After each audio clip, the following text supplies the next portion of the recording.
अस्सलामुअलैकुम आप सबको। तो आज का व्लॉग बहुत ज़बरदस्त होने वाला है क्योंकि मैं आज आपके साथ एक रेसिपी शेयर करने वाली हूँ जो कि आपकी बजट फ्रेंडली भी होगी और बच्चों और बुज़ुर्गों सब के लिए मतलब यम यम है। दावत में तो हो जाए तो बल्ले बल्ले हो जाती है बच्चों की बड़ों की। और इस मानसून के मौसम में तो ज़रूर ये लोग बच्चे और मैं भी ज़रूर शोर खाती हूँ। तो यहाँ पर मैं फ्राई कर रही थी और ये मैंने घर में ही बनाए थे। शायद मैंने इसके साथ रेसिपी आपके साथ शेयर नहीं की पर इंशाल्लाह अनकरीब आपके साथ इसकी रेसिपी शेयर करूँगी। अगर नहीं भी है तो आप जो है ना फ्राइज़ काट लें और फ्राई कर लें, वो भी बहुत मज़े के बनते हैं। पर आपके साथ ज़रूर इसकी शेयर करूँगी। और यहाँ पे मैंने तवे के ऊपर ना थोड़ा सा ऑलिव ऑयल या घी या तेल जो भी आप चाहते हैं वो डाल लें। और इसकी जो है ना बर्गर मैंने की जो पेटी थी वो मैंने बना के फ्रीज़ कर दी थी। और देखिए इस वजह से ना बिल्कुल ये मज़ेदार ना फ्लैट से बनेंगे। इसको मैं अभी ना थोड़ी देर के लिए ढक दूँगी ताकि जो है ना अच्छे से हो जाए। और जो मेरे बर्गर्स बंद है ना वो मैं क्लासिक बंस लाई हूँ, मतलब डॉन के। और साथ में चेडर चीज़ लेनी है, मोज़रेला चीज़ लेनी है, स्लाइस में लेनी है तो भी फाइन एंड गुड, अगर दूसरी लेनी है तो भी गुड है, कोई मसला नहीं है। चीज़ होनी चाहिए, अगर आपके पास चीज़ है तो ठीक है, नहीं है तो भी आप स्किप कर सकते हैं।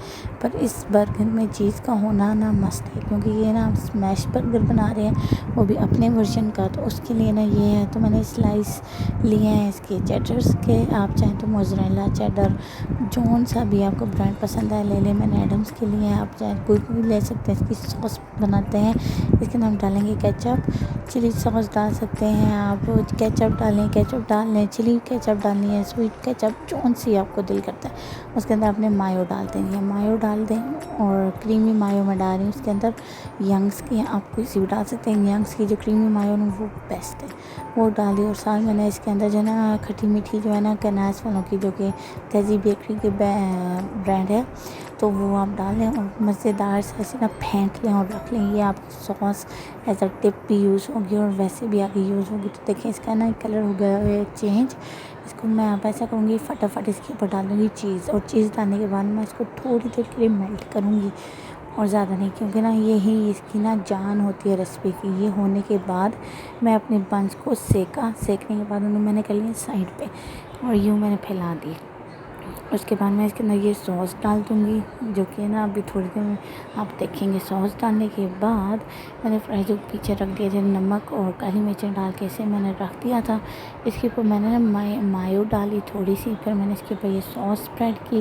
फिर वो जो है ना क्या कहते हैं, मतलब पेटी थी जो कि मेरी बहुत ज़बरदस्त सी जूसी वो मैंने रखी और इसके ऊपर मैं रख दूँगी बंद। That's it. इतने मज़े का ये बंद होता है ना बर्गर, स्मैश बर्गर बंद।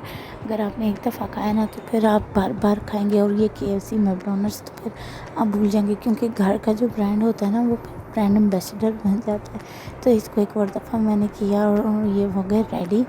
तो आपने अब जाना है, बच्चों को खिलाना है, बुज़ुर्गों को खिलाना है और एंजॉय करना है और मुझे देना है आपने बहुत सारा प्यार मोहब्बतें, क्योंकि मैं आपके लिए ऐसी रेसिपी लाती रहूँगी। अपना ख्याल रखना है, दुआ में याद रखना है। खुदा हाफिज़, अल्लाह हाफिज़।